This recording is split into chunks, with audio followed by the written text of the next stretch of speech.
You work 80 hours a week. Your bank account says 40. Something's broken, and it isn't your work ethic. What if grinding harder is exactly why you're failing? The top earners work less than you do. They know something you don't. You're stuck in the revenue trap. Motion without momentum. Here's the gap. Effort doesn't equal income. Strategy does. Most hustlers confuse activity with productivity. You might be one of them. This book exposes why overwork is financial self-sabotage. 3 hidden costs drain your wealth while you chase more hours. I'm not here to tell you to work smarter, not harder. You've heard that 1,000 times. I'm here to show you why the hustle itself, the very engine you think is driving your success, is the thing keeping you broke. And I'm going to prove it with your own numbers, your own schedule, your own exhaustion. Let me start with something uncomfortable. You've been lied to, not by a person, but by a culture that worships busyness.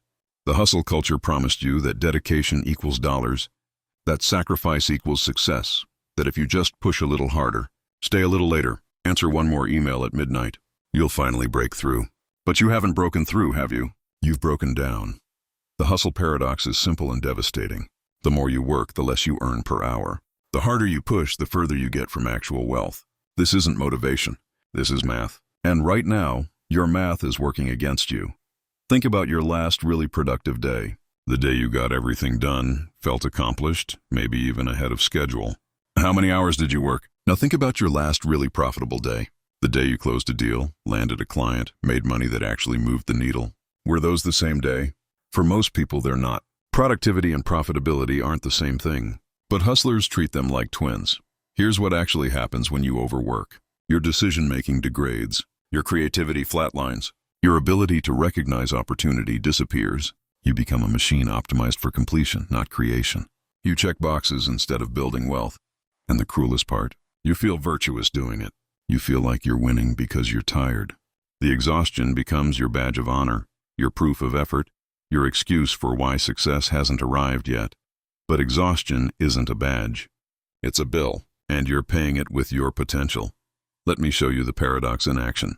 Sarah runs a digital marketing agency. She started it 3 years ago after leaving her corporate job, determined to build something of her own. In year 1, she worked 60 hours a week and made $80,000. She thought, this is the foundation, I just need to scale. In year 2, she worked 75 hours a week and made $95,000. Progress, right? She hired a contractor, took on more clients, said yes to everything. In year 3, she worked 85 hours a week and made $102,000. Do the math with me. Year 1, 80,000 divided by 60 hours per week times 50 weeks. That's roughly $27 per hour. Year 3, 102,000 divided by 85 hours per week times 50 weeks. That's $24 per hour. Sarah worked 25 more hours every single week and earned $3 less per hour. She grew her business and shrunk her value simultaneously. This is the hustle paradox. More effort, less return. It's not just Sarah, it's you. It's the freelancer who takes every project because they're afraid to say no. It's the entrepreneur who insists on being in every meeting because no one else can do it right. It's the consultant who trades their time for money and wonders why there's never enough money, never enough time. The paradox exists because we've been taught to worship activity. We measure success by how busy we are, how full our calendars look, how many tabs we have open. We've confused motion with progress. And motion is expensive. Every hour you spend in motion is an hour you're not spending in strategy. Every task you complete is a decision you're not making. Every email you answer is an opportunity you're not seeing. The wealthy don't operate this way. They don't maximize hours. They maximize leverage. They don't do more. They do less better. They understand something fundamental that hustlers refuse to accept. Your time is finite, but your income doesn't have to be. Now let's talk about the 3 hidden costs. These are the invisible expenses that drain your wealth while you're busy congratulating yourself for working late. The first is time blindness. The second is decision fatigue. The third is opportunity erosion. Together, they form a financial black hole that swallows everything you earn and prevents you from earning more. Time blindness is your inability to accurately value your hours. You think you're working on your business when you're actually working in your business. You think you're being productive when you're being busy. You say yes to a 2-hour meeting that generates 0 revenue because you haven't done the math on what your time is actually worth. If you want to make $200,000 a year and you work 2,000 hours a year, your time is worth $100 per hour. Every hour you spend on a $20 task is an $80 loss. But you can't see it because time blindness has convinced you that all hours are equal. They're not. Time blindness makes you think you can't afford help. You can't afford a virtual assistant at $25 an hour because you're too busy doing $15 an hour work yourself. You can't afford to automate because you're too busy doing manual tasks that automation would eliminate. You can't afford to delegate because you're too busy doing everything yourself. This is time blindness. It's not thriftiness. It's financial suicide. Let me give you another example of time blindness in action. Kevin runs a consulting practice. He charges clients $300 per hour for strategy sessions. Sounds impressive, but every week Kevin spends 6 hours doing his own bookkeeping. He tells himself he's saving money by not hiring an accountant. The accountant would cost $150 per month. Kevin's 6 hours per week, at his $300 rate, equals $1,800 per week in opportunity cost. That's $7,200 per month he's losing to save $150. Time blindness has cost him $7,050 every single month. Over a year, that's $84,600 in lost income. And he thinks he's being smart. Here's another case. Brenda designs websites. She charges $5,000 per site. A project takes her about 40 hours. That's $125 per hour. Not bad. But Brenda also spends 10 hours per project doing revisions that should have been caught in the mock-up phase. 10 hours at $125 is $1,250 she's losing per project because she doesn't have a proper revision system. She completes about 20 projects per year. That's $25,000 in annual income she's hemorrhaging to poor process. Time blindness makes her think she's just being thorough, but she's being broke. Decision fatigue is the second cost, and it's more dangerous than time blindness because you don't realize it's happening until it's too late. Every decision you make depletes your mental energy. Every choice, from what to eat for breakfast to whether to take on a new client, drains your cognitive resources. And when you're working 80 hours a week, you're making hundreds of decisions every day. By the time you get to the important decisions, the ones that actually determine your income, you're running on empty. This is why you make bad deals when you're exhausted. Why you say yes to low-paying clients at the end of a long day. Why you agree to terms you'd never accept when you're fresh. Decision fatigue turns you into a yes machine, agreeing to anything just to stop having to think. And every yes to the wrong thing is a no to the right thing. The research on decision fatigue is brutal.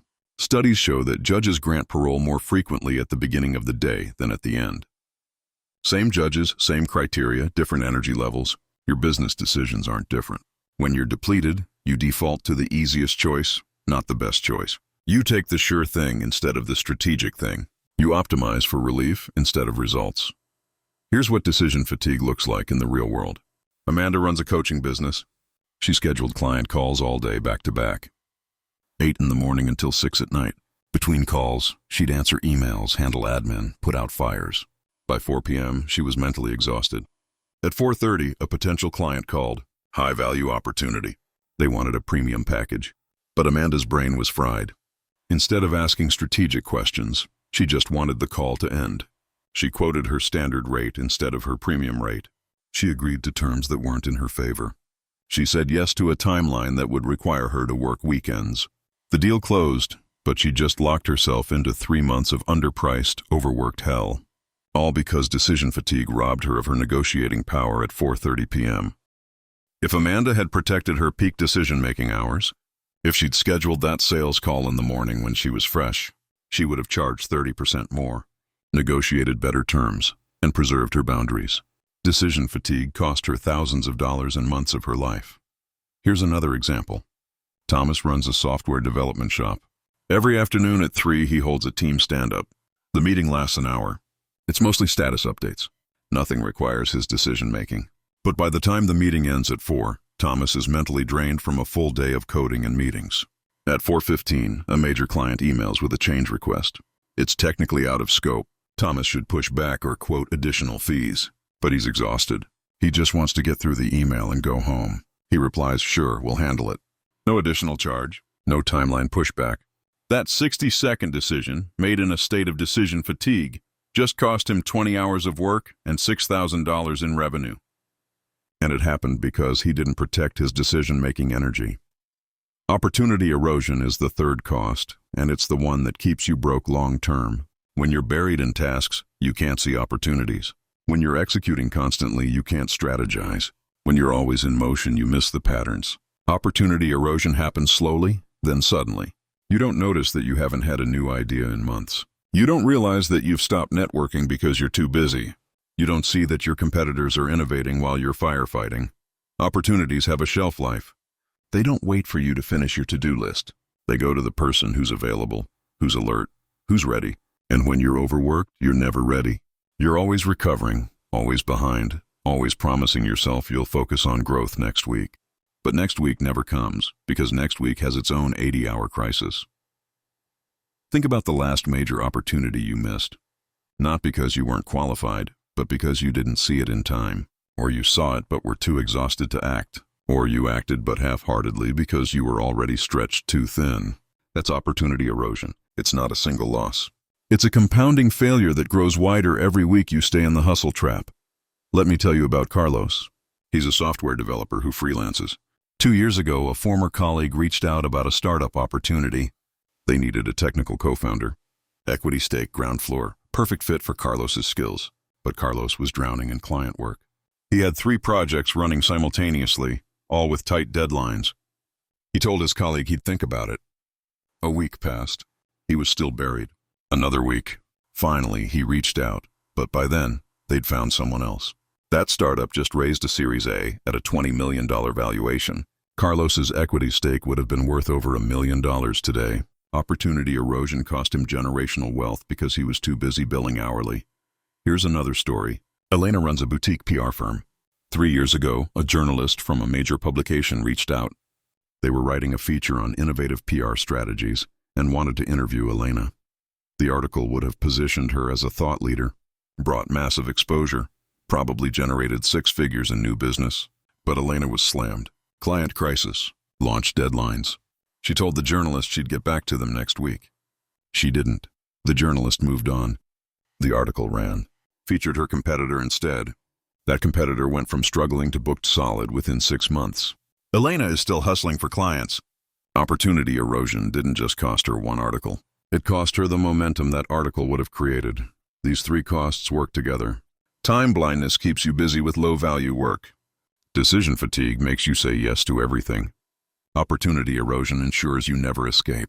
It's a perfect system for staying broke while feeling productive. And it's running in your life right now. Here's what I want you to do. Take 3 deep breaths with me. Inhale slowly through your nose for 4 counts.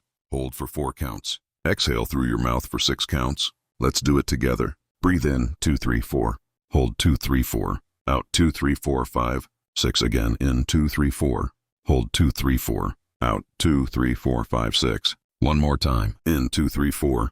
Hold 2, 3, 4. Out 2, 3, 4, 5, 6. Now, with that clearer mind, I want you to think about your last month. Can you identify one decision you made while exhausted that cost you money or time? Just one. Hold it in your mind. We'll come back to it. The revenue ceiling you built yourself is the consequence of those 3 hidden costs. It's not the market. It's not your industry. It's not bad luck. It's a ceiling you constructed, hour by hour, yes by yes, task by task. And the devastating part? You did it thinking you were building a floor. Most people believe their income is limited by external factors. The economy, their location, their education, their network. Those things matter, but they're not the ceiling. The ceiling is internal. It's the maximum amount of money you can make before your system collapses. And your system is you. Your time, your energy, your decision-making capacity. When you hit your revenue ceiling, you feel it physically. You're working as hard as you possibly can, but revenue has plateaued. You can't take on more clients because you're already maxed out. You can't raise prices because you don't have the confidence or positioning. You can't scale because scaling requires space and you don't have any.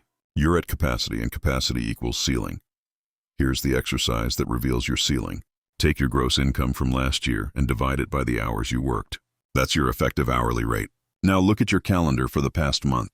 How many hours did you spend on tasks that could have been done by someone making half your effective rate? How many hours did you spend on tasks that generated 0 direct revenue? Add those up. Multiply by 50 weeks. That's your ceiling, materialized in wasted hours. Let me give you an example. Marcus is a consultant who bills $200 per hour. Last year, he worked 2,000 hours and made $300,000. Sounds good, right? But when he audited his calendar, he found that 800 of those hours were spent on administration, scheduling, bookkeeping, and client management. Tasks that could be done by someone making $30 per hour. That's 800 hours at a $170 opportunity cost. That's $136,000 in lost income. Marcus's real ceiling isn't $300,000. It's $436,000, but he'll never hit it because he's committed to doing everything himself. Your ceiling isn't fixed. It's a choice. But right now, you're choosing it every day. Every low-value task you refuse to delegate is a choice. Every meeting you attend that doesn't require you is a choice. Every hour you spend on execution instead of strategy is a choice. You're actively building the walls that contain your income. The exhaustion threshold is the point where more work produces diminishing or negative returns. You've crossed it. You might have been living beyond it for years. And crossing the exhaustion threshold doesn't just limit your income. It damages your ability to ever grow beyond the ceiling. When you're past the threshold, everything gets harder. Client relationships suffer because you're irritable. Quality declines because you're rushed. Innovation stops because you're too tired to think creatively. And worst of all, you start to believe this is just how it is. You normalize exhaustion. You accept the ceiling as inevitable. You tell yourself you're doing your best, and maybe you are. But your best while exhausted is not your actual best. It's a fraction of your potential running on fumes. Your calendar is a confession.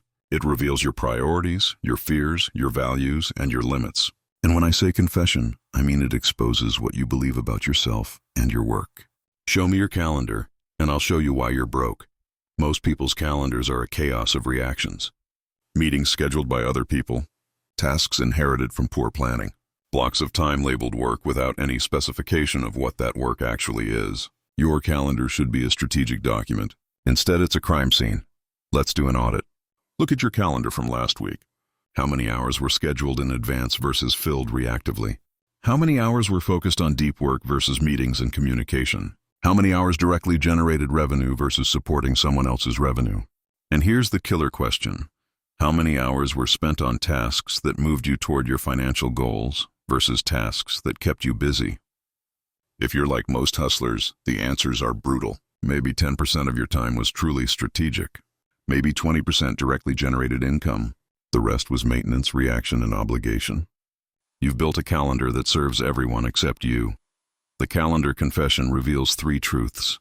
First, you're not as busy as you think. You're just poorly scheduled. Second, you're available to everyone except yourself. Your time is public property. Third, you've confused filling time with using time.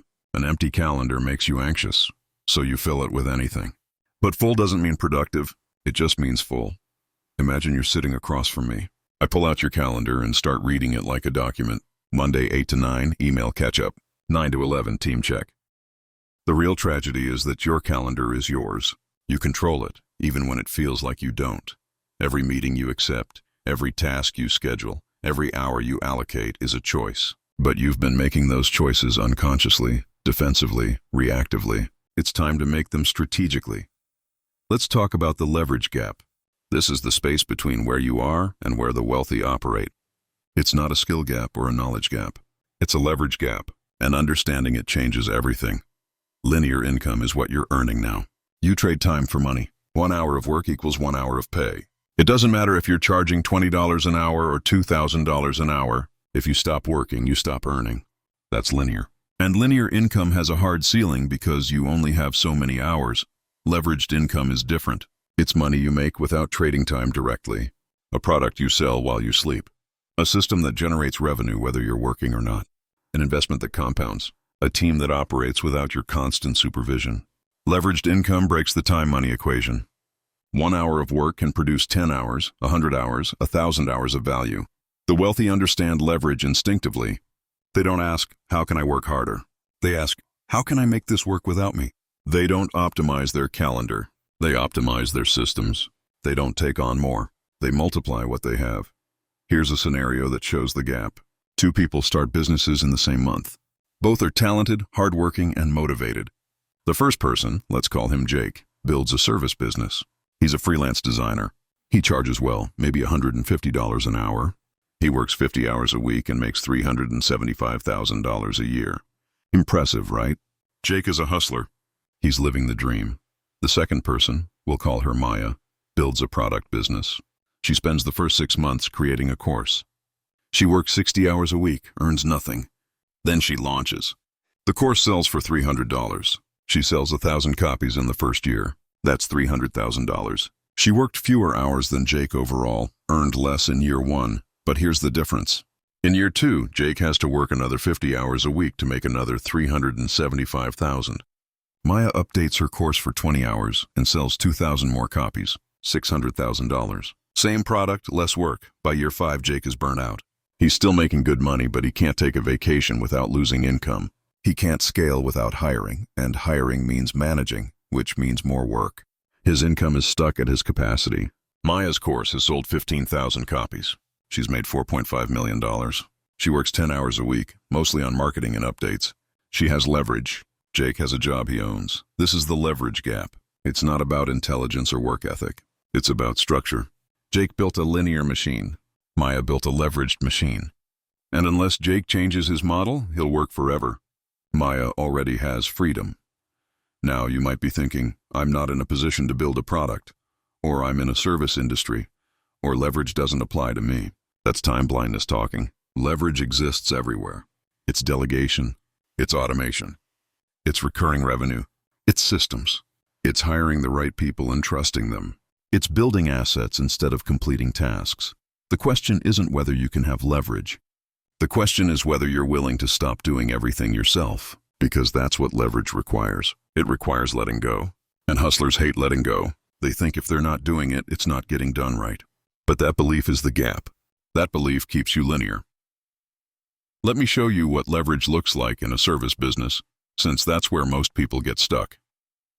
Patricia runs a bookkeeping service. For 3 years, she did every client's books herself. She was the bottleneck. Her income was capped at her hours. Then she hired her first bookkeeper and trained them on her systems. Scary, right? She was convinced no one could do it as well as she could. But here's what happened. She kept her 10 highest-paying clients and supervised the work.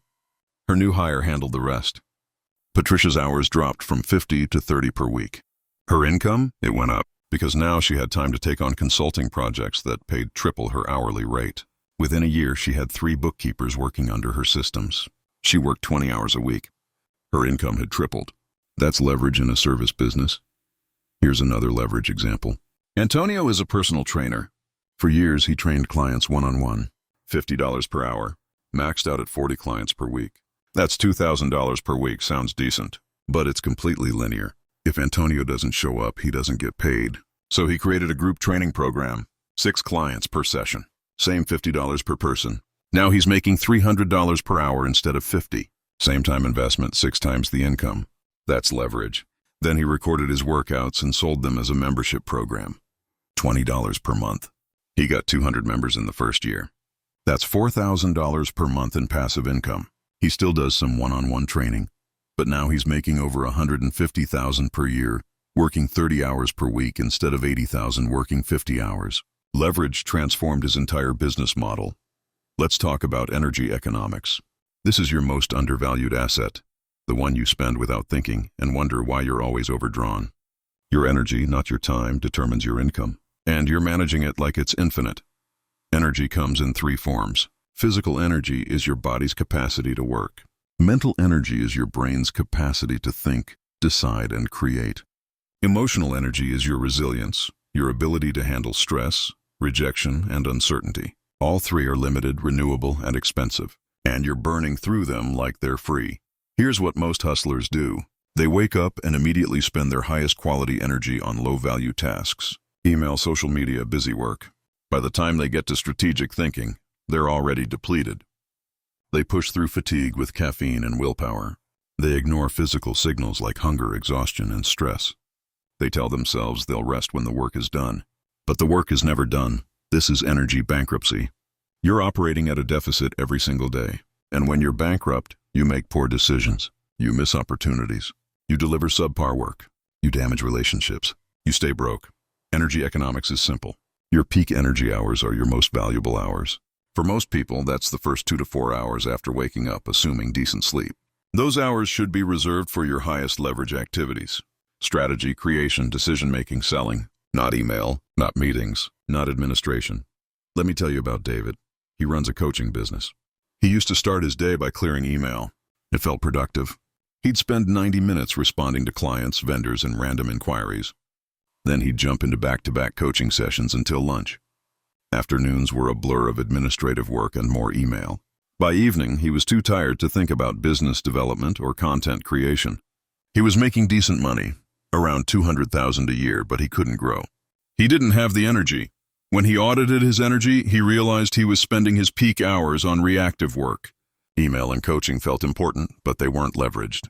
So he flipped his schedule. First 2 hours of the day, content creation and business strategy. No email, no phone, just deep work. Coaching sessions moved to late morning when his energy was still good but not peak. Email and admin got pushed to afternoon when he was naturally lower energy anyway. Within 6 months, his revenue doubled. Not because he worked more hours. He actually worked less. But he deployed his peak energy on leveraged activities. The content he created brought in leads. The strategy time improved his pricing and positioning. The coaching was higher quality because he wasn't already drained. Energy economics turned his business around. Your energy has a cost and a return. Every hour you spend on low-value work during peak energy is a negative ROI. Every hour you spend on high-value work during low energy is inefficient. You need to match energy quality to task value. This isn't about working smarter. It's about working in alignment with your biology. Here's a quick grounding exercise. Close your eyes if you can. If you're driving, don't do that. Just listen. I want you to scan your body. Notice where you're holding tension. Your jaw, your shoulders, your lower back. Breathe into those spaces. Now notice your energy level right now. Are you alert? Foggy? Restless? Tired? Don't judge it. Just notice it. This is your current energy state. And whatever you're doing after this, it'll be filtered through this state. Energy economics is about being aware enough to match the task to the energy. Open your eyes. Remember this feeling. Now let's talk about subtraction. This is the solution that high earners use and hustlers resist. Subtraction is not about doing less of everything. It's about eliminating the things that don't matter so you can dominate the things that do. The average hustler's approach to growth is addition. More clients, more services, more products, more hours. They think scale means more. But addition without subtraction is just accumulation. And accumulation leads to overwhelm, burnout, and plateau. High earners subtract constantly. They say no to good opportunities because they're not great opportunities. They eliminate entire service lines that are profitable but not leveraged. They fire clients who pay well but drain energy. They cut meetings that feel important but produce nothing. Subtraction is strategic elimination, and it's how you create space for leverage. Here's what subtraction looks like in practice. You're going to create a stop-doing list. Not a to-do list, a stop-doing list. These are tasks, commitments, and activities that you will no longer engage in. And I'm not talking about obvious waste. I'm talking about things you currently defend, things you think you have to do. Start with this question. What am I doing that someone else could do for $25 an hour or less? Scheduling, bookkeeping, email management, social media posting, data entry. If it doesn't require your unique expertise, it goes on the stop-doing list. You don't stop doing it because it disappears. You stop doing it because you delegate it or automate it. Second question. What am I doing that generates revenue but kills momentum? Maybe it's a service you offer because customers ask for it, but it's low margin and high effort. Maybe it's a type of client that pays but demands constant hand-holding. Maybe it's a partnership that brings in leads but costs you peace of mind. Revenue without momentum is a trap. It keeps you busy, but not wealthy. Third question. What am I doing out of fear? Fear of missing out. Fear of saying no. Fear of disappointing someone. Fear that if you don't do everything, you'll lose everything. These are the hardest to eliminate because they feel necessary, but fear-based decisions are never strategic. They're defensive, and defense doesn't build wealth. Let me walk you through a real example. Jenna is a copywriter. She started her business writing website copy, email sequences, and sales pages. Over time, clients started asking for additional services, blog posts, social media content, brand strategy, even graphic design coordination. She said yes to all of it because she didn't want to lose the revenue. Within 2 years, she was offering 10 different services, working 70 hours a week, and making $120,000. She felt successful, but she was exhausted. So she did the subtraction exercise. She looked at her services and tracked the revenue per hour for each. Website copy, $200 per hour. Email sequences, $150. Sales pages, 180. Blog posts, 40. Social media, 30. Brand strategy, 60. Graphic design coordination, 25. The math was brutal. Half her services were paying her less than her effective rate, so she subtracted. She stopped offering blog posts, social media, brand strategy, and graphic design. She referred those clients to specialists. She focused only on website copy, email sequences, and sales pages. In the first month, her revenue dropped by 20%. She panicked, but her hours dropped by 50%. By month 3, she'd replaced the lost revenue with higher-paying clients who only wanted her core services. By month 6, she was making $180,000 and working 35 hours a week. Subtraction gave her life back and increased her income. This is what high earners understand. More isn't better. Better is better, and better requires focus. You can't focus when you're doing everything. You can only focus when you subtract everything that doesn't serve your highest goal. So here's your assignment. Write down 10 things you're currently doing, 10 tasks, commitments, services, whatever. Now rank them by income generated or impact created. The bottom 3, those go on your stop doing list effective immediately. Don't taper. Don't delay. Just stop. Create space. The wealth will fill it. Let me give you 3 more subtraction examples because this is where most people struggle. First example, Derek runs a landscaping business. He offers lawn care, hardscaping, tree trimming, snow removal, and landscape design. 5 services. He's busy year-round. But when he tracked his profit margins, landscape design made him $60 per hour, while lawn care made him $25. He was spending 60% of his time on lawn care, so he subtracted it, referred all his lawn care clients to another company, and focused exclusively on landscape design and hardscaping. His hours dropped by 40%. His income increased by 30% within 6 months. Why? Because he could charge premium rates for design work and his clients perceived him as a specialist, not a generalist.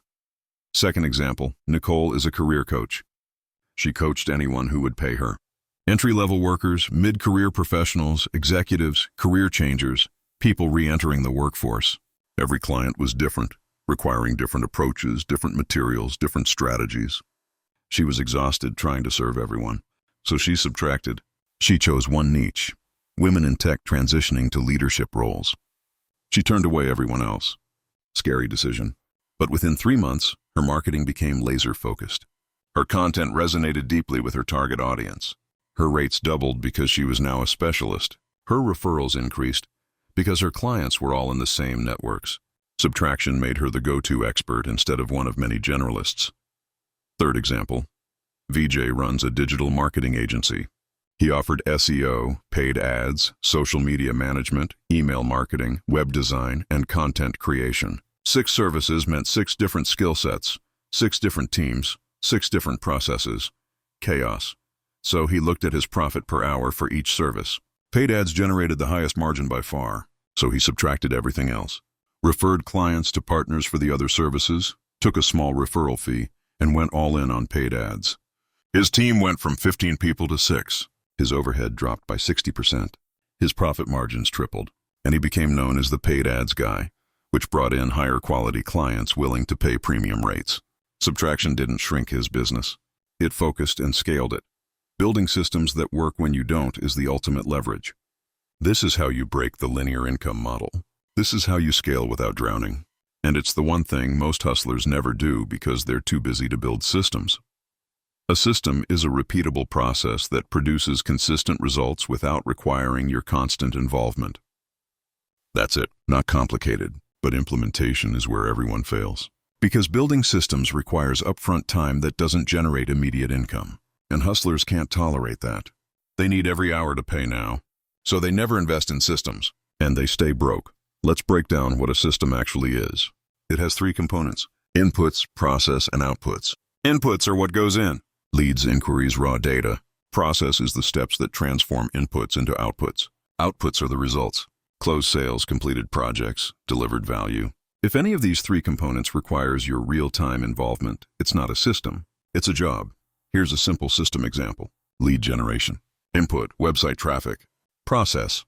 Visitor fills out form, receives automated email sequence, books call on calendar. Output, qualified lead on your schedule. You're only involved in the final call. Everything before that is automated. That's a system. Compare that to how most hustlers do lead generation. They post randomly on social media hoping someone sees it. When someone reaches out, they respond manually. They go back and forth, scheduling a call. They send reminders. They follow up. They're involved in every step. That's not a system. That's manual labor disguised as marketing. Systems require 3 things to build: documentation, technology, and trust. Documentation means writing down the process step by step. If it's not documented, it lives in your head. And if it lives in your head, it dies when you're unavailable. Technology means using tools to automate or streamline. Email automation, scheduling software, CRM, project management. Trust means believing that the system will work without you micromanaging it. Most hustlers fail at trust. They build a system and then hover over it, checking constantly, intervening unnecessarily, convincing themselves that it needs their involvement. This defeats the purpose. A system you don't trust is just extra work. Let me tell you about Rachel. She's a graphic designer with a small agency. For years, she handled every client onboarding personally. First call, questionnaire, contract, invoice, kickoff meeting. It took her about 6 hours per client. And with 10 new clients a month, that was 60 hours just on onboarding. She was drowning, so she built a system. She documented every step of her onboarding process. Then she automated what she could. Questionnaire became an online form. Contract became a digital signature via DocuSign. Invoice went through automated billing software. Kickoff meeting became a templated video she recorded once and sent to every client with a personalized intro. She hired a part-time assistant to handle what couldn't be automated. The first month was rocky. She wanted to jump in and fix things, but she forced herself to let the system run. By month 2, her onboarding time dropped to 1 hour per client. She was only involved in the initial call and final review. 60 hours became 10. She used the free time to take on higher-paying projects. Her revenue increased by 40% while her...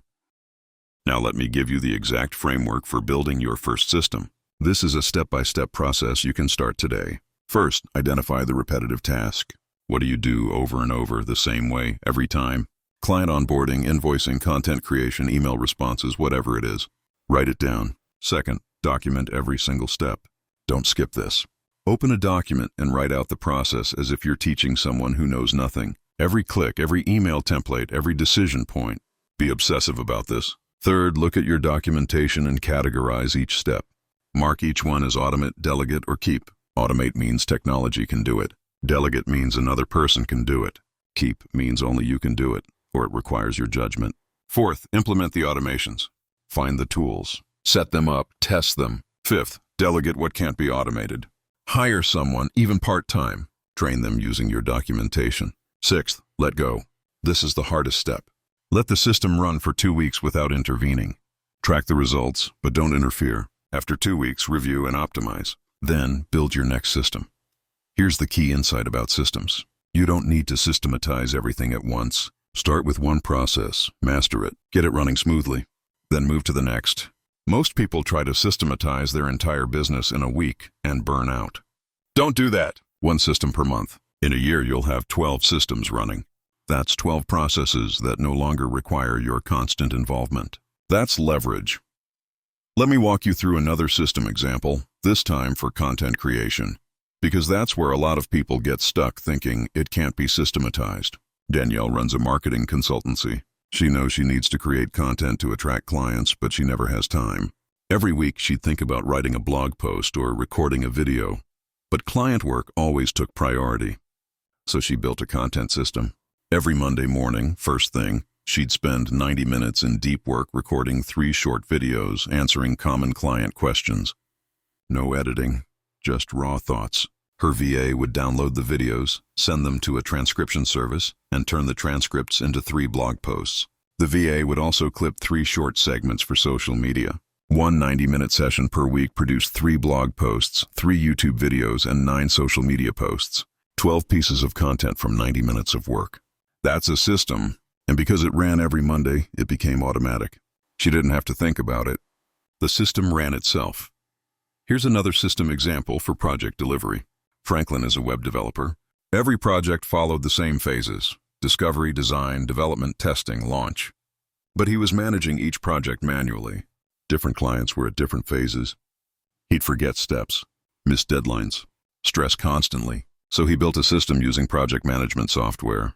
When a new client signed, it triggered a project template. The template had every task, every deadline, every deliverable preloaded. Automated emails went to clients at each phase. Reminders went to Franklin 3 days before each deadline. The system tracked everything. Franklin still did the actual development work, but the management was automatic.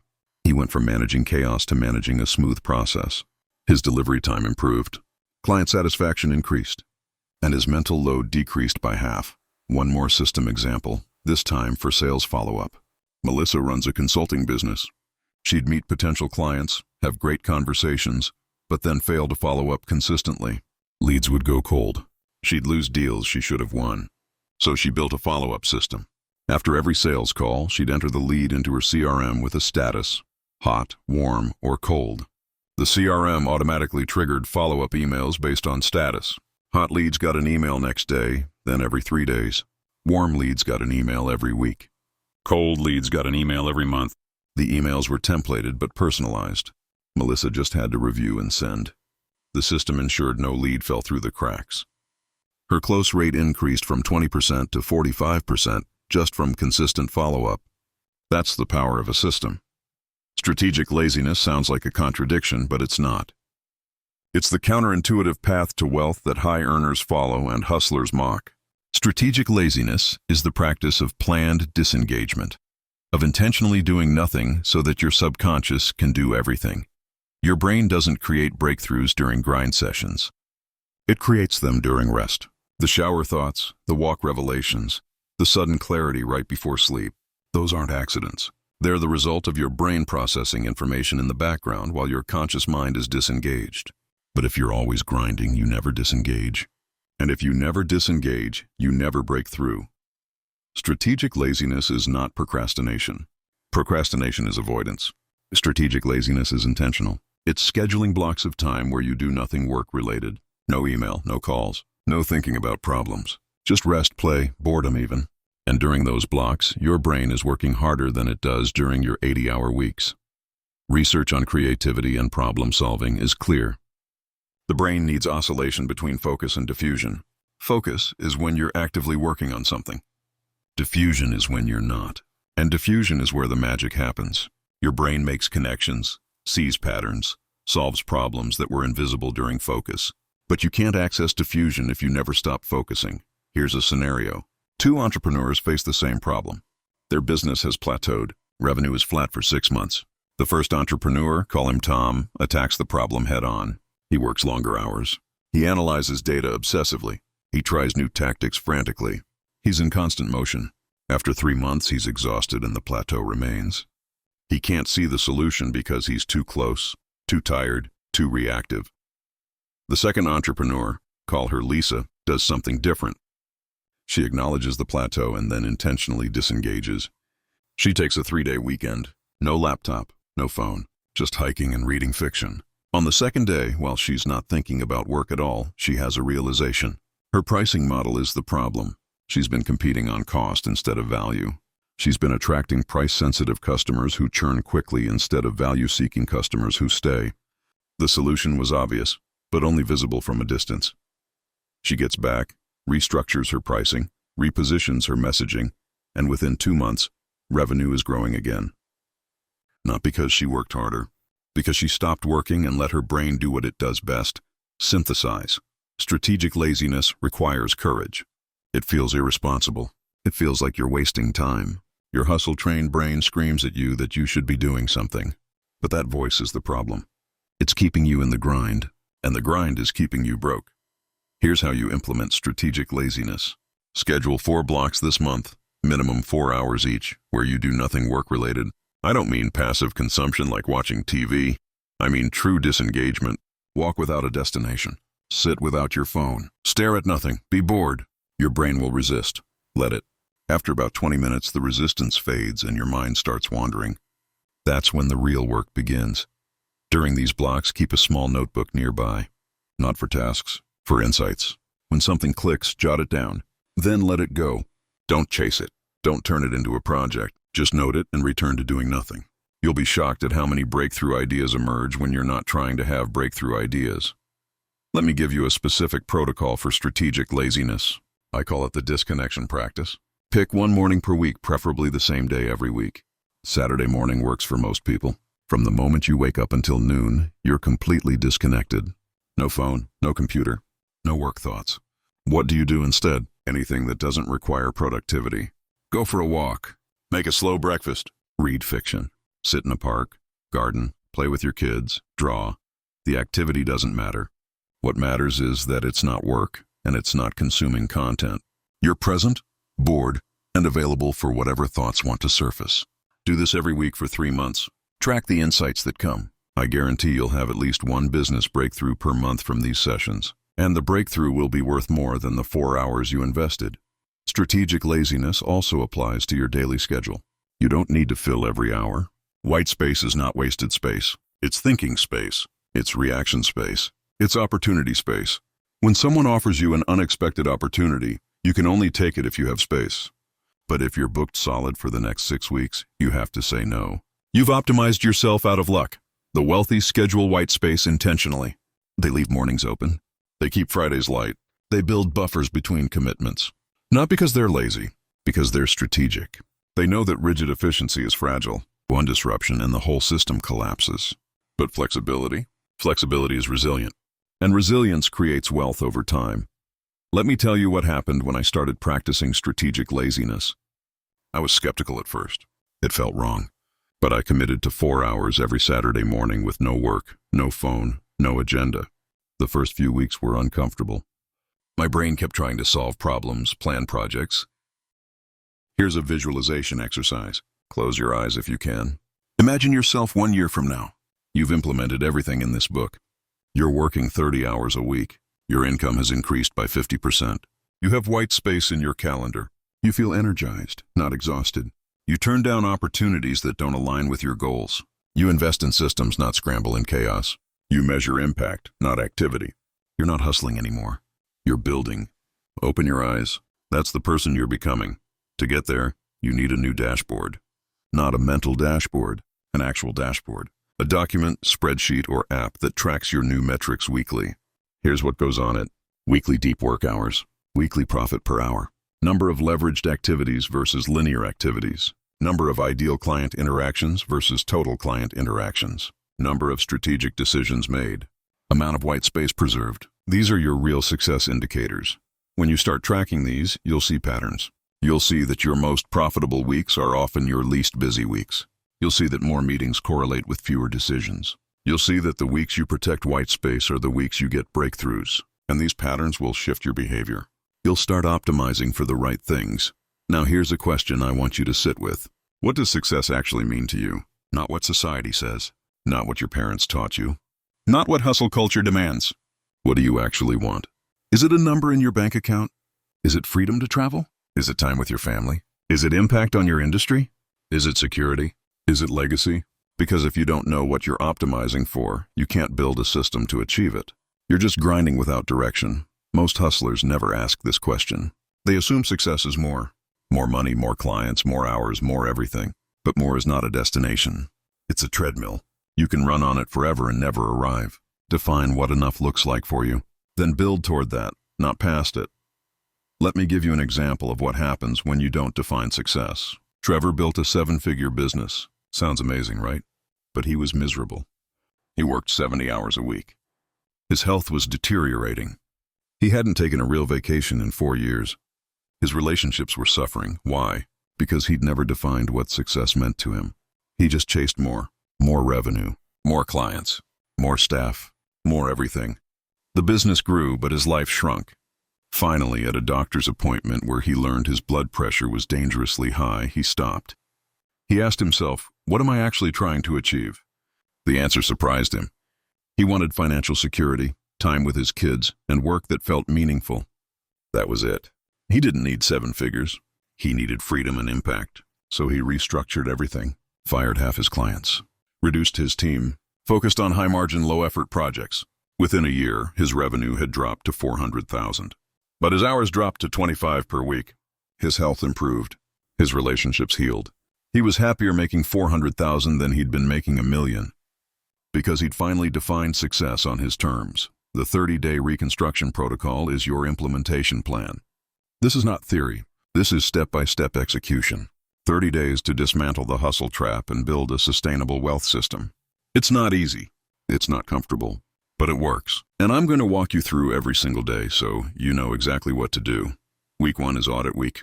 You're going to track everything. Every hour you work. Every task you complete. Every decision you make. Every dollar you earn. Use a simple spreadsheet or time tracking app. The goal is brutal honesty. You need to see what you're actually doing, not what you think you're doing. Day 1. Start tracking your time the moment you begin work. Every task, every break, every distraction. Set a timer for every 30 minutes and log what you just did. At the end of the day, review your log. Don't judge it. Just observe. Write down one insight about how you actually spent your time versus how you thought you spent it. Most people discover they spend twice as much time on email as they thought, and half as much time on deep work. Day 2. Continue tracking, but today add energy levels. Every hour, rate your energy from 1 to 10. 1 is completely depleted. 10 is peak focus. You're looking for patterns. When is your energy highest? When does it crash? What activities drain you faster than others? For most people, energy peaks early morning, dips after lunch, and has a small recovery around 3 p.m. But your pattern might be different. You need to know your unique energy rhythm. Day 3. Now add financial value to your tasks. For each task you track, estimate its dollar value. Did it directly generate revenue? Did it support revenue generation? Did it have zero financial impact? Be ruthless with this assessment. Most of your tasks probably have zero direct financial impact. That's the problem. You're spending valuable hours on worthless tasks. Day 4. Calculate your effective hourly rate. Take your gross income from last month and divide it by the hours you worked. This is your current value per hour. Now look at every task you've logged this week. How many hours did you spend on tasks worth less than your hourly rate? Write that number down. Multiply by 50 weeks. That's how much money you're leaving on the table every year. For most people, this number is shocking. 6 figures or more in lost income. Day 5. Identify your biggest time wasters. Look at your logs. What tasks consume the most time with the least return? Social media? Email? Meetings? Admin? Write down your top 5 time wasters. These are your subtraction targets. Be specific. Not just email, but checking email reactively throughout the day. Not just meetings, but meetings without agendas that run over time. Specificity helps you eliminate effectively. Day 6. Create your energy map. Using your energy ratings from the past week, create a simple chart. Plot your energy levels hour by hour. You'll see a pattern. Most people have peak energy from 8 to 11 a.m., a dip after lunch, and another smaller peak around 3 p.m. Your pattern might be different. Night owls peak later. Early risers peak earlier. What matters is you know when your energy is highest, so you can protect those hours for your most important work. Day 7. Week 1 review. Calculate your total deep work hours from the past week. Deep work means focused, uninterrupted time on high-value tasks. For most people, it's embarrassingly low, 5 hours or less in a 40 or 50-hour week. Now calculate your profit per hour. Total revenue generated divided by total hours worked. Write these numbers down. They're your baseline. Everything we do from here is about improving these 2 numbers. More deep work hours. Higher profit per hour. That's the game. Week 2 is subtraction week. Using your audit from week 1, you're going to eliminate ruthlessly. This is where the transformation actually begins. This is where you stop being busy and start building wealth. Day 8. Create your stop doing list. Using your time wasters from day 5, write down 10 things you're going to stop doing immediately. Not reduce, stop. Be specific. Instead of spend less time on email, write, stop checking email before 10 a.m. and after 4 p.m. Instead of fewer meetings, write, decline all meetings without a clear agenda and defined outcome. Instead of less social media, write, delete social media apps from phone. Specificity creates accountability. Day 9. Delegate 3 tasks. Look at your logs. Identify 3 tasks that someone else could do for $25 per hour or less. Scheduling, email management, data entry, bookkeeping, social media posting, whatever. Today, you're going to find someone to do these tasks. Post a job on Upwork or Fiverr. Reach out to a virtual assistant service. Ask in your network for referrals. Just take the first step toward delegating these 3 tasks. Don't wait for perfect. Hire someone today, even if it's just for a trial period. Day 10. Automate 2 processes. Identify 2 repetitive tasks that technology can handle. Email responses. Use templates or canned responses in Gmail. Scheduling. Use Calendly or similar tools so people can book directly on your calendar. Invoicing? Use automated billing software like Stripe or PayPal. Social media? Use scheduling tools like Buffer or Hootsuite. Pick two. Set them up today, even if they're not perfect. You can optimize later. The important thing is to get automation running so you see how powerful it is. Day 11. Eliminate 5 commitments. Look at your calendar for the next month. Find 5 recurring commitments that don't serve your goals. Standing meetings that waste time. Networking events that produce nothing. Obligations you accepted out of guilt or fear. Professional associations that provide no value. Volunteer commitments that drain energy without giving back. Email each one today and cancel. Be polite but firm. Thank you for the opportunity, but I need to focus my time elsewhere. Your time is too valuable for commitments that don't move the needle. Day 12. Raise your prices or fire a client. Pick one. If you have clients who pay below your target rate, raise their prices effective next month. Send them a professional email. Due to increased demand and costs, my rates are increasing to X effective date. I value our relationship and hope to continue working together. If they leave, that's fine. You're creating space for better clients. Or if you have a client who drains your energy despite paying well, fire them. Give them 30 days notice and a... Day 13. Protect your peak energy hours. Using your energy map from week 1, block off your peak energy hours on your calendar for the next month. Label them deep work. No meetings, no email, no interruptions. For most people, this means blocking 8 to 11 a.m. every day. These hours are sacred.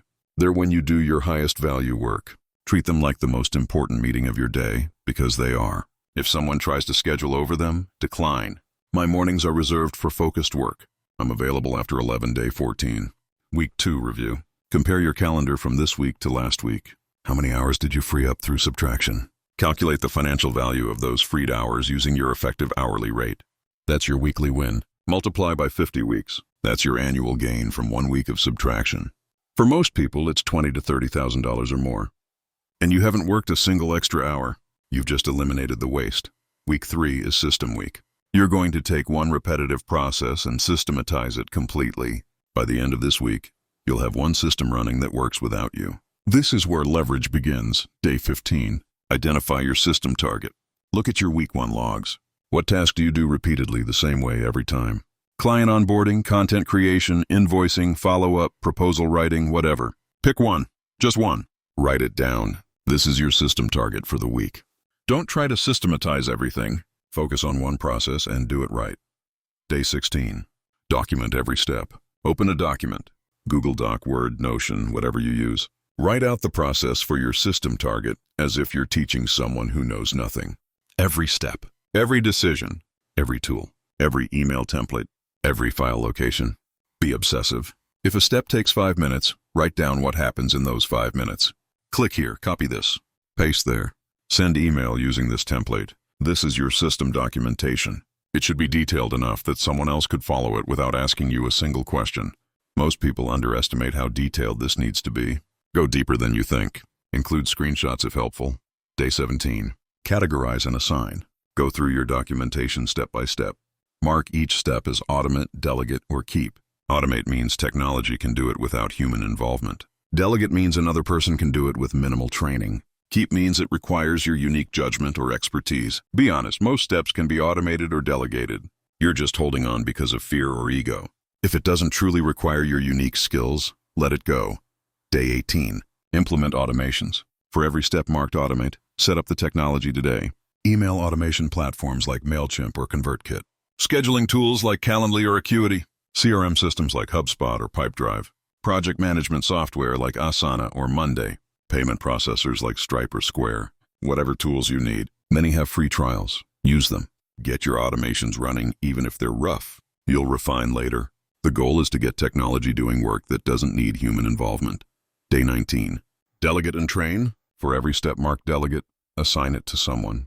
If you hired a VA on day 9, give them this work. If not, find someone today, even if it's just for this one task. Use the documentation you created as their training manual. Walk them through it once on a screen share. Record the screen share so they can reference it later.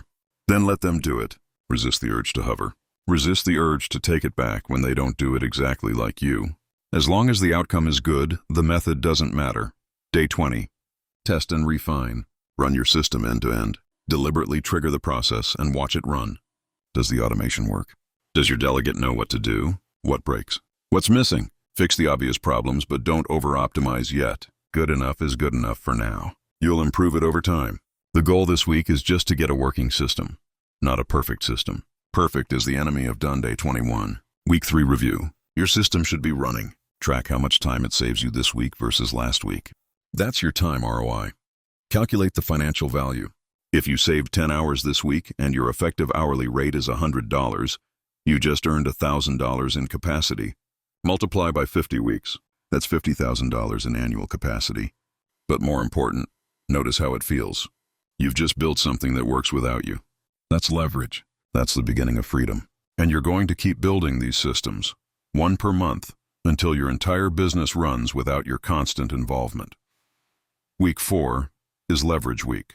Now that you have space from subtraction and a system from week 3, it's time to deploy that freed capacity toward leveraged growth. This is where you start building wealth instead of just earning income. Day 22. Identify your leverage opportunity. With the time you've freed up, what's the highest value activity you can pursue? Creating a productized service where you charge a fixed price for a defined deliverable instead of hourly? Building a course or information product you can sell repeatedly? Hiring a team so you can take on bigger projects? Raising prices because you've improved positioning? Pursuing bigger clients who pay better? Moving from service to retainer so you have predictable recurring revenue? Write down your leverage opportunity. Be specific, not just make a course. But create a 6-week email copywriting course for small business owners priced at $500. Day 23. Create your leverage plan. Break down your opportunity into concrete steps. If it's a productized service, what's the deliverable? What's the price? Who's the target? How will you market it? If it's a course, what's the content? What's the format? Video, written, audio? How will you sell it? If it's hiring, who do you need? What role? What will they do? Write out a simple plan. 10 steps maximum. No elaborate business plans. No 40-page documents. Just the essential actions that will get you from idea to implementation. Day 24. Execute step 1. Whatever your first step is, do it today. Create the outline. Record the first video. Draft the sales page. Schedule the interview. Write the job post. Just start. The hardest part of leverage is beginning. Most people plan forever and execute never. They wait for perfect timing, perfect preparation, perfect confidence. But perfect never comes. Good enough started is better than perfect planned. So start today, even if it's messy, even if it's imperfect. Motion creates momentum. Day 25. Execute step 2. Momentum matters. Keep moving. Do the second step. Don't wait for perfect. Don't wait for permission. Don't wait for confidence. Just do the next thing on your list. If you're building a course, record the second module. If you're creating a productized service, design the delivery process. If you're hiring, conduct the first interview. Whatever step 2 is, do it today. Every day you move forward, you're one day closer to leverage. Day 26. Measure and adjust. Look at your new metrics. Deep work hours, profit per hour, leveraged activities versus linear activities. Are you moving the right direction? If not, what needs to change? Maybe you're still getting pulled into reactive work. Block more time for deep work. Maybe your delegation isn't working. Provide better training. Maybe your leverage opportunity isn't the right one. Pivot. Adjust your approach based on data, not feelings. Feelings lie. Data doesn't. Day 27. Build the habit. Leverage isn't a one-time action. It's a way of operating. Schedule recurring time for leveraged activities. Every week, you should have hours dedicated to building assets, not just completing tasks. For most people, this means blocking 10 to 15 hours per week for leverage work, content creation, product building, team building, system creation, strategic thinking. Make it part of your calendar like deep work, non-negotiable. This is how you compound wealth over time. Day 28. Week 4 review. Compare your metrics to day 1. Hours worked, deep work hours, profit per hour, leveraged income, systems running, time saved. Write down your progress. Celebrate it. You've done in 4 weeks what most people never do. You've audited your time, subtracted waste, built a system, started leveraging. But don't stop here. This isn't the end. It's the beginning of a new operating system. Day 29. Address obstacles. What almost made you quit? What pulled you back to old habits? What made you want to say yes when you should have said no? Write down every obstacle you faced this month. Client pressure to be available 24/7. Fear that delegation wouldn't work. guilt about saying no, anxiety about lost income. These are your relapse triggers. You need to know them so you can prevent them. For each obstacle, write a response protocol. When I feel pressure to be available all the time, I will remind myself that boundaries create better work.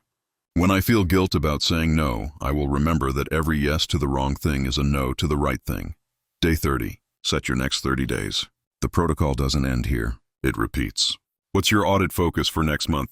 Maybe you audit client profitability this time instead of time allocation. What's your subtraction target?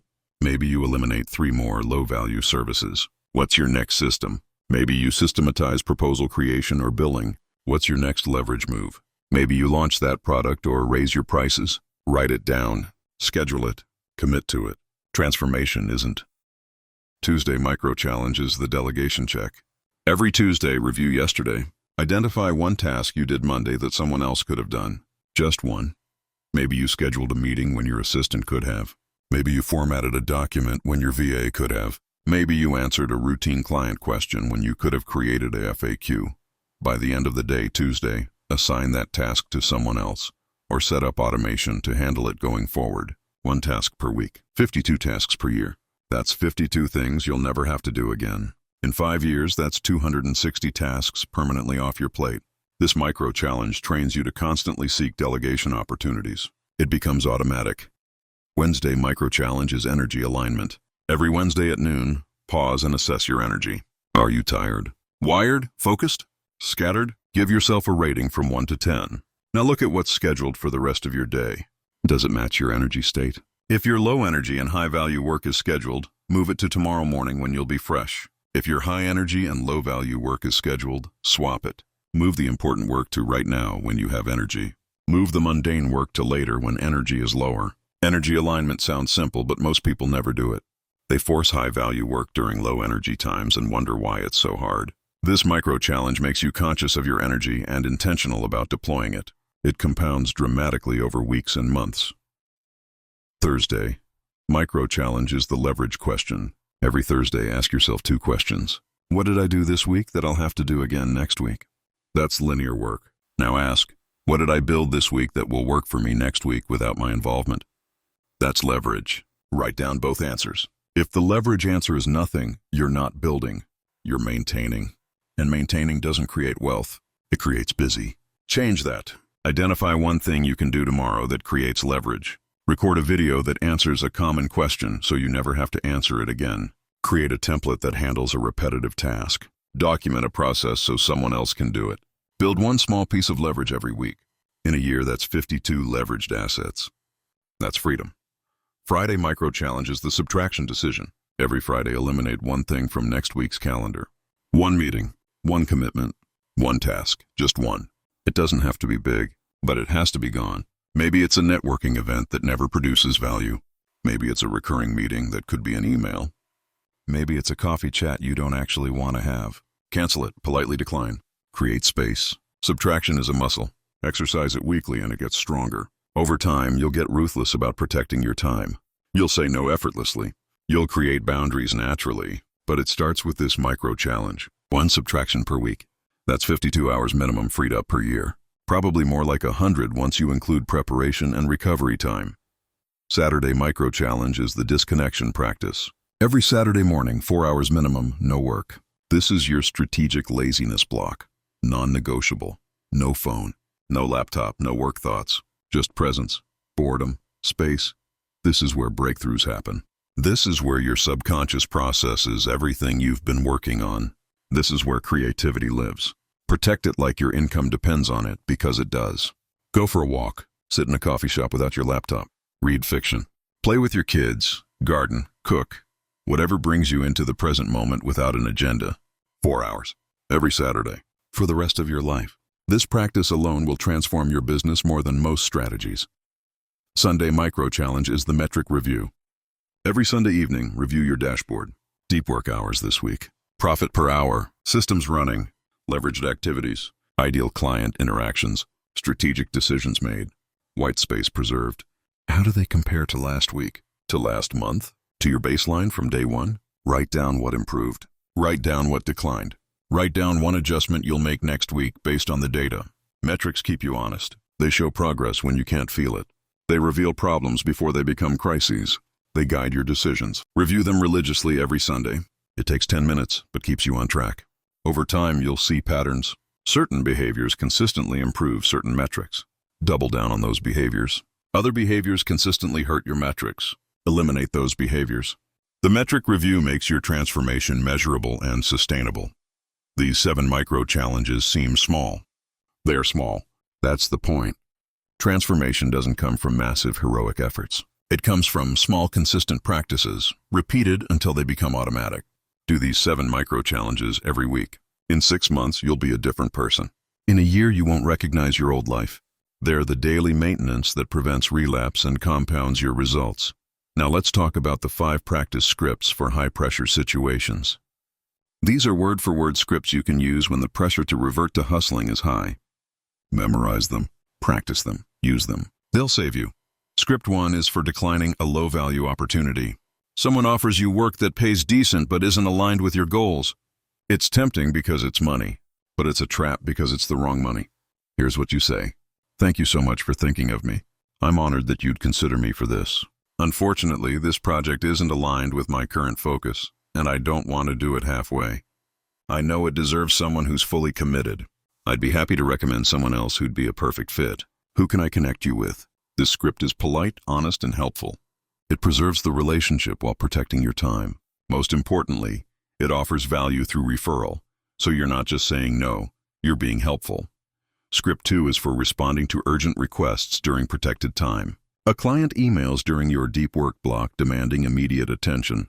Your old pattern was to drop everything and respond, but that trains clients to expect instant availability, which destroys your capacity for deep work. Here's what you say. Thank you for reaching out. I've got my deep work block scheduled right now for focused project time, but I can address this at 2 p.m. today. If it truly can't wait 4 hours, let me know what makes it urgent and I'll reprioritize. Otherwise, I'll tackle it this afternoon and get back to you by end of business. This script sets boundaries while remaining professional. It teaches clients that you have focused work time while showing flexibility for genuine urgencies. Most of the time, things that feel urgent aren't actually urgent.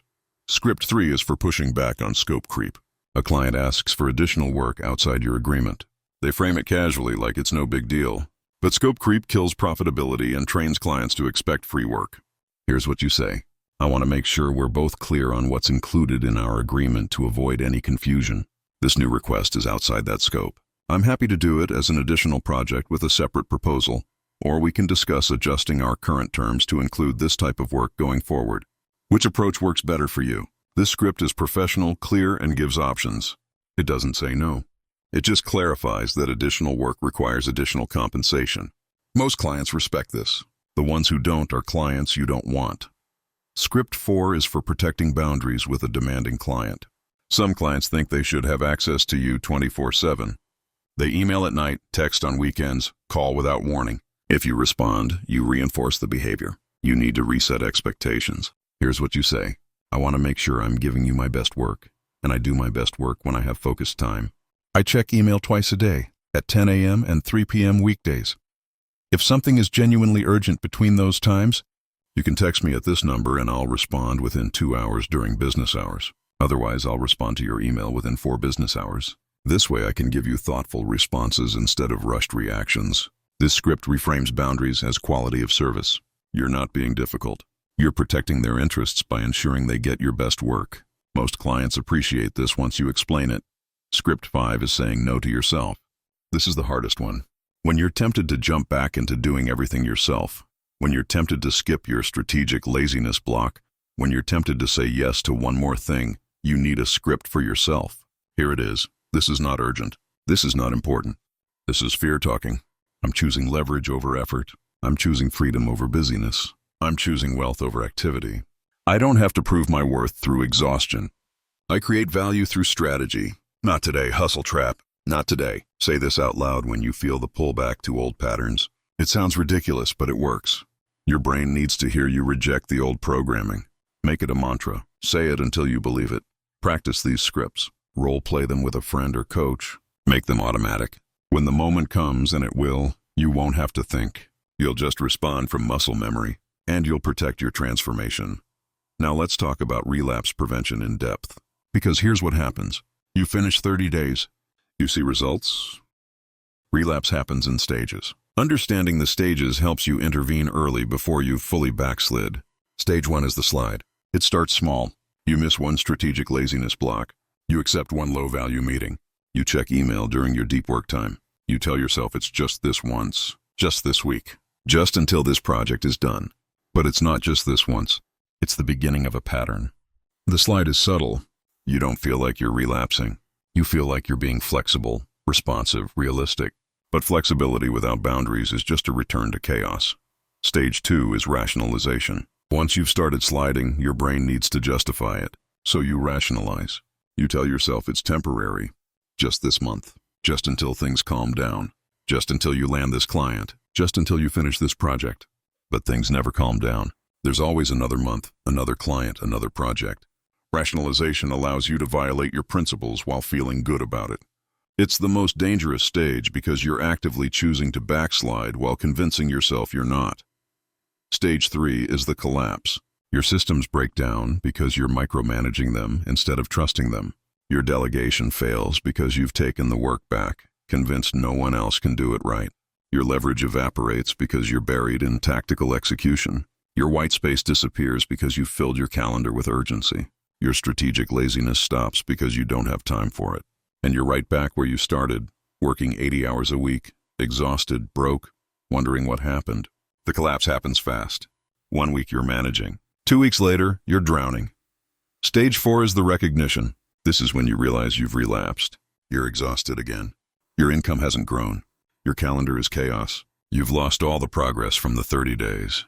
This stage is painful but necessary, because you can't fix what you won't acknowledge. Recognition is the first step back. Stage 5 is the reset. This is when you recommit to the principles and rebuild your system. It's not starting over. You still have the knowledge, the tools, the frameworks. You just need to reapply them. The reset is faster than the initial 30 days because you're not learning. You're remembering. Now let's talk about how to prevent each stage. To prevent the slide, build awareness triggers. These are specific situations that typically precede sliding. For most people, the triggers are financial pressure, demanding clients, big opportunities, busy seasons, or personal crisis. Write down your top 3 triggers, the situations where you're most likely to abandon your principles and revert to hustling. Now create an if-then protocol for each trigger. If I feel financial pressure, then I will review my profit per hour data and look for leverage opportunities instead of taking on more hours. If a demanding client pressures me, then I will use script 4 to reset boundaries instead of making myself available 24/7. If a big opportunity arises, then I will evaluate it against my leverage criteria before saying yes. If I enter a busy season, then I will protect my deep work hours and strategic laziness blocks even more carefully because that's when I need them most. If I face a personal crisis, then I will ask for help and reduce my workload instead of pushing through with more hours. To prevent rationalization, build accountability. You can't rationalize to someone else as easily as you rationalize to yourself. Find someone who will call you out when you slide. A business partner, a coach, a peer who's also committed to leverage over effort, a mastermind group. Give them permission to tell you hard truths. Schedule monthly check-ins where you review your metrics together. Deep work hours, profit per hour, systems running, leverage activities. When your accountability partner sees you sliding, they'll say it. Hey, you said you were protecting mornings for deep work, but I see you're booking client calls at 9 a.m. again. What's going on? That external voice breaks the rationalization. You can't lie to them like you lie to yourself. To prevent the collapse, protect your non-negotiables. These are the practices that create your transformation. Deep work hours, strategic laziness blocks, system maintenance time, delegation check-ins, metric reviews. These are not optional. They're not flexible. They're not the first things to cut when pressure mounts. They're the foundation. When pressure increases, most people cut the foundation thinking they'll rebuild it later. But without the foundation, everything collapses. So make a list right now. What are your 5 non-negotiables? The practices you will not cut no matter what. Write them down. Put them somewhere visible. When pressure mounts, these are what you protect first, not last. To accelerate recognition when you do slide, track early warning signs. You know when you're sliding before it becomes a full relapse. You feel more tired. Your calendar gets cluttered. Your inbox explodes. You stop thinking strategically and start reacting constantly. Write down your personal early warning signs. The first indicators that you're backsliding. Maybe it's sleeping poorly. Maybe it's skipping exercise. Maybe it's feeling resentful toward clients. Maybe it's missing your Saturday disconnection 2 weeks in a row. Whatever your signs are, write them down. Then check for them weekly during your Sunday metric review. If you see 2 or more early warning signs, sound the alarm. You're sliding. Stop immediately and reset. To execute a reset when you've relapsed, follow this 48-hour intensive protocol. This is your emergency plan. Clear your calendar for 2 full days. No client work, no meetings, no obligations. This is a business emergency and it requires your full attention. Day 1, audit where you are versus where you want to be. Recreate your time log. Track everything you do for a full day. Calculate your current deep work hours, profit per hour, and system status. Compare to your baseline from the 30-day protocol. The gap is your reset target. Identify what broke. Did you stop delegating? Did you fill your calendar with low-value work? Did you say yes to the wrong clients? Did you abandon your systems? Write down what broke and why. Then write down what needs to change to fix it. Day 2, rebuild. Using what you learned on day 1, rebuild your schedule, update your systems, and recommit to your metrics. Block your deep work hours for the next month. No exceptions. Schedule your strategic laziness blocks. 4 per month minimum. Update your stop doing list with new things to eliminate. Reactivate any automations or delegations that broke down. Communicate new boundaries to clients who've encroached. Reset your environment. Then commit out loud to yourself or your accountability partner. Commit to the next 30 days. Write down your commitment and sign it. This 48-hour reset, done properly, gets you back on track faster than you fell off. Let me tell you about Miguel. I mentioned him earlier. He went through the protocol. Incredible results. 30 days later, he'd cut his hours from 70 to 40, increased his profit per hour by 60%, and built 3 systems. Then he got a massive client opportunity, huge contract, great money, but demanding timeline. He told himself just this once, I'll hustle hard to land this deal. He worked 80 hours a week for 6 weeks to close it and deliver. During those 6 weeks, his systems broke. He stopped delegating because it was easier to do it himself. He filled every hour with client work. No strategic laziness, no white space, no deep work, just grind. By the end, he was back in the trap. Systems broken, delegation abandoned, leverage gone, and he was exhausted. It took him 3 months to recover. 3 months to rebuild what he'd destroyed in 6 weeks. Why so long? Because he didn't have a reset protocol. He didn't recognize the stages. He didn't have accountability. He just kept thinking it would get better on its own. It didn't. Finally, at month 3, he reached out. We did the 48-hour reset, cleared his calendar, audited everything, rebuilt his systems, recommitted to his practices. Within 2 weeks, he was back on track. But he'd lost 3 months. Don't be Miguel. Build your relapse prevention plan now before you need it. Now let's create your monthly relapse prevention checklist. Use this the first day of every month. It takes 15 minutes but prevents backsliding. Question 1. Am I tracking my time? Yes or no? If no, you're flying blind. Start tracking immediately. Question 2.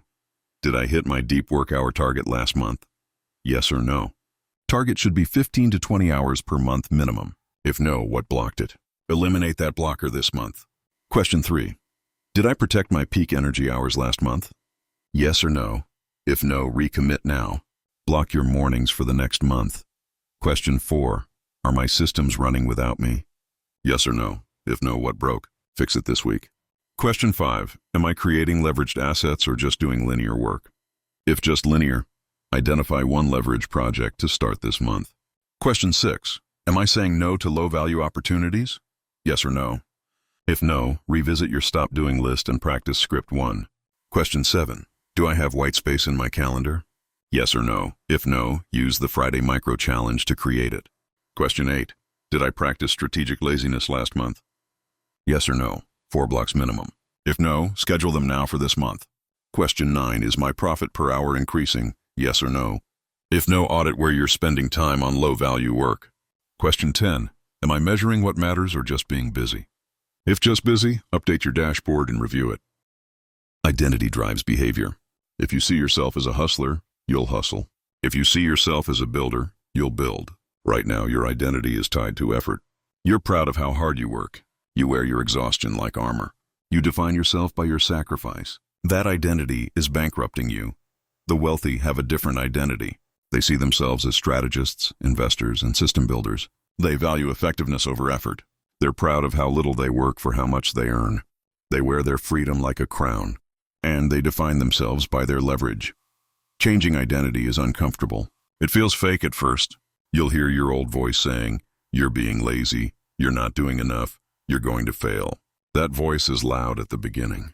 It gets quieter with time, but only if you consistently choose your new identity over your old programming. Every time you choose leverage over effort, you reinforce the new identity. Every time you choose strategy over hustle, you weaken the old identity. Here's how you reinforce your new identity through language.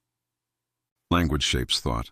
Thought shapes behavior. Behavior shapes results. So change your language first. Stop saying, "I'm so busy." Start saying, "I'm focused on high-impact work."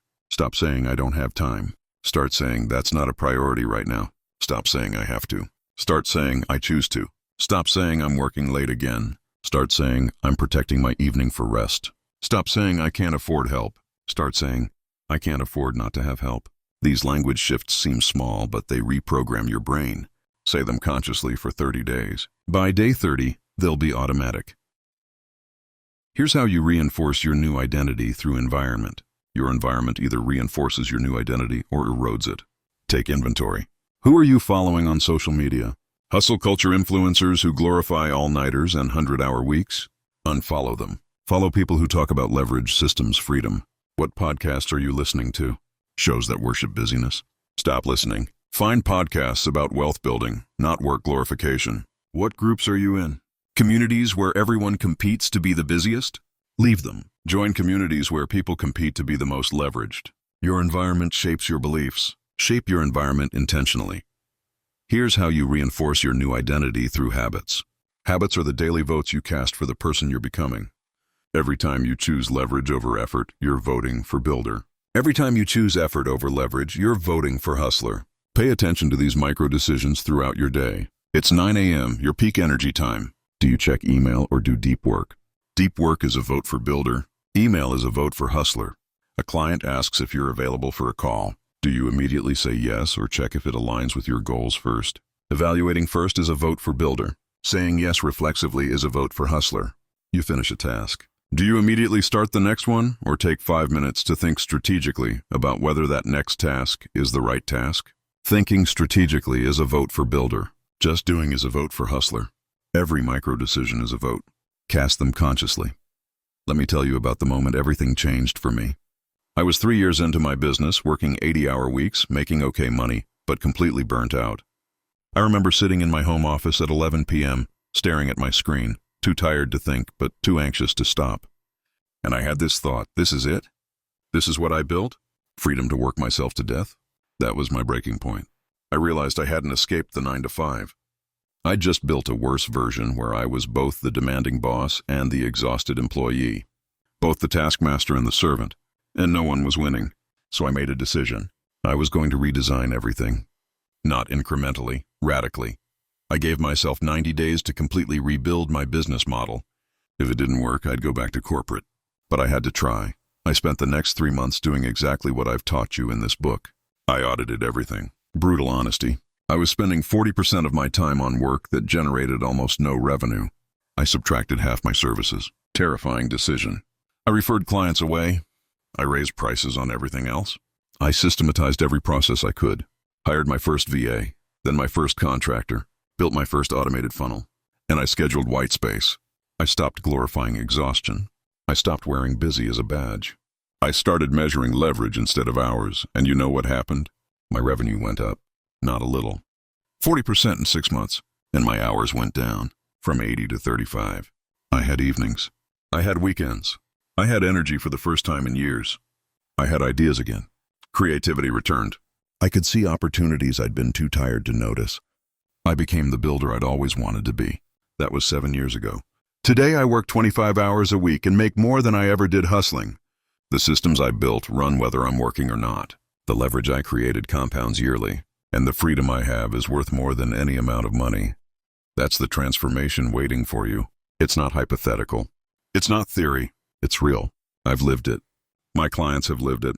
Thousands of people have taken these principles and transformed their businesses and lives. But it requires you to let go of the identity that's keeping you broke. The hustler identity, the martyr identity, the identity that believes suffering equals deserving, the identity that thinks you have to prove your worth through exhaustion. You don't have to suffer to succeed. You have to strategize. You don't have to grind to grow. You have to leverage. You don't have to sacrifice everything to build something meaningful. You have to choose the right things and eliminate the rest. You don't have to be busy to be valuable. You have to be effective. So here's my question for you. Are you ready to stop being the hustler who stays broke? Are you ready to become the builder who creates wealth? Because the only thing standing between you and that transformation is your willingness to let go. Let go of the hustle. Let go of the grind. Let go of the belief that more hours mean more money. Let go of the badge of honor that's actually a badge of dysfunction. Let go of proving yourself through exhaustion.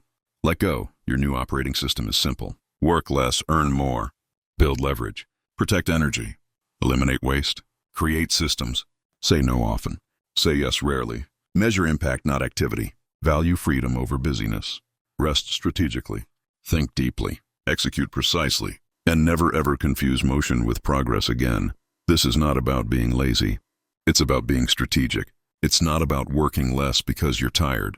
It's about working less because you're smart. It's not about giving up. It's about giving up the things that don't matter so you can dominate the things that do. It's not about doing nothing. It's about doing the right things, the leverage things, the things that compound. You started this audiobook believing that hard work equals wealth. You know now that's a lie. Hard work without leverage equals exhaustion. Hard work with leverage equals wealth. The difference is not effort. It's structure. It's not sacrifice. It's strategy. It's not time. It's systems. It's not hours. It's leverage. It's not motion. It's direction. I want you to take one more deep breath with me. Inhale through your nose, slow and steady, 4 counts. Hold it for a moment, 4 counts. Exhale through your mouth, releasing all the tension, all the resistance, all the old beliefs, 6 counts. Do this with me now. In 2, 3, 4. Hold 2, 3, 4. Out 2, 3, 4, 5, 6. One more time. In 2, 3, 4. Hold 2, 3, 4. Out 2, 3, 4, 5, 6. You're not the same person who started listening. You're equipped now. You know the trap. You know the costs. You know the way out. You have the 30-day protocol. You have the 7 micro-challenges. You have the 5 scripts. You have the relapse prevention plan. You have the frameworks, the examples, the systems. Everything you need. Now you just have to do it. The path forward is clear.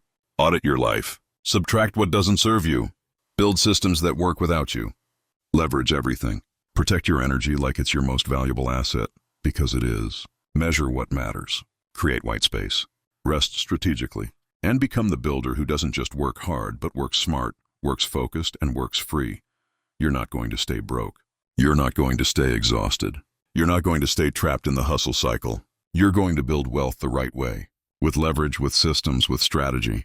And when someone asks you how you did it, you're going to smile and say, I stopped hustling and started building. Welcome to the other side.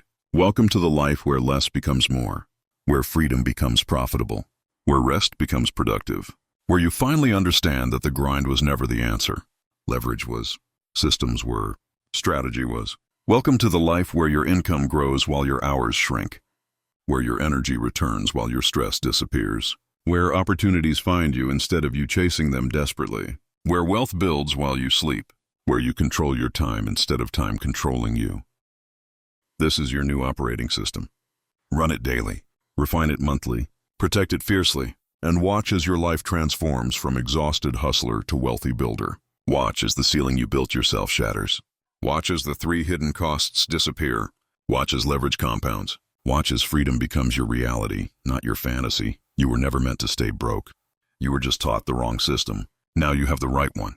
Use it, protect it, share it with others who are ready, and never ever go back to the hustle trap. Because you know better now. You know the truth. Effort doesn't equal income. Strategy does. Hours don't equal wealth. Leverage does. Busyness doesn't equal success. Impact does. The transformation is complete.